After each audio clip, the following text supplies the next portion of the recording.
One way to get impressive fuel economy is to build a really small car. There is no question the Scion IQ qualifies.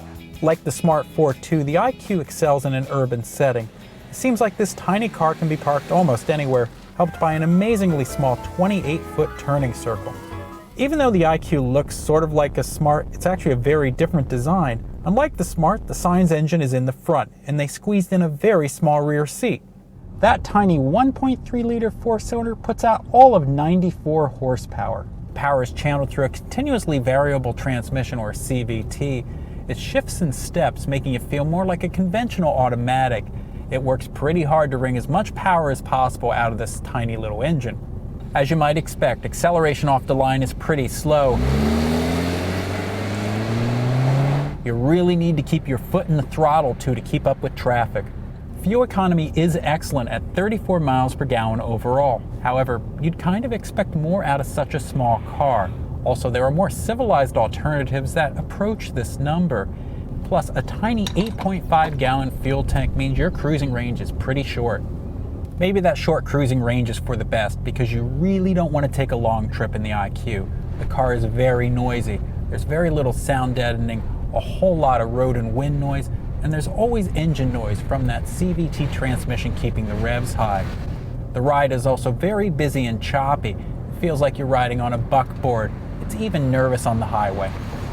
Handling isn't impressive. The car feels darty to drive. It's a combination of overly quick steering that has next to no driver feedback and the car having a very short wheelbase. It all makes the car feel quite nervous on the highway. At least emergency handling is secure on our track thanks to very aggressive stability control. Driver visibility has some impediments. The base of the windshield pillar, it's quite thick. Over the shoulder vision for when merging, that's quite difficult as well. And the view out of the small back window is blocked a lot by the large rear head restraints. It's really easy to get in the front of the IQ. Then again, the whole side of the car is basically a door. Once inside, there's actually decent room in front for two, but there are some problems here. The steering wheel only tilts. It doesn't telescope, and it's too far away.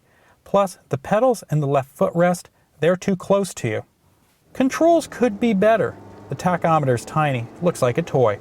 It's reached as some of the stiff-to-turn climate control knobs. Worst of all, though, is the aftermarket-look radio with its tiny buttons, cryptic letters, a small display, and no tune knob. The front seats don't get much praise either. They're very basic, and they don't adjust for height. Cushioning is firm and the contours are flat, so support is modest.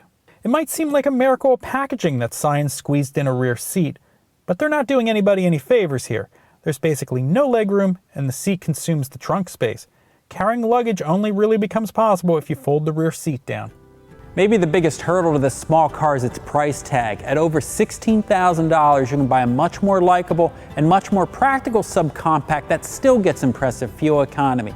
So unless you need to squeeze your car into a tiny parking spot every day, you really should buy something else.